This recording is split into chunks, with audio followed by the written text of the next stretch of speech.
జీవితంలోని ప్రతి క్షణాన్ని వారు ఆత్మాభిమానాన్ని పెంపొందించుకోవడంలో గడుపుతారు. కానీ వాస్తవానికి ఆత్మాభిమానం అంటే ఏమిటి?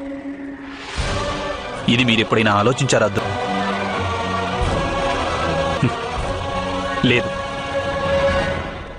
మీరు ఒకవేళ ఆలోచించి ఉంటే మీకు అర్థమై ఉండేది. ఆత్మాభిమానం ఉన్న వ్యక్తి ఇతరుల నుండి గౌరవాన్ని పొందాలనుకుంటాడు. అందరి నోట అతడు తన గొప్పతనం గురించిన ప్రశంసలు వినాలనుకుంటాడు. తన శక్తి గురించిన మెప్పులు వినాలని వాంఛిస్తాడు. అంటే తన శక్తి గురించిన ప్రమాణం ఇతరుల నుండి కోరుకుంటాడు.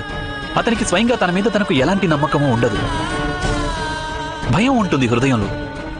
తను దుర్బలుడనని, తనలో వాస్తవానికి ఎలాంటి శక్తి లేదని. అంటే ఎవరి మనసులో భయం ఉంటుందో వారి హృదయంలోనే ఆత్మాభిమానం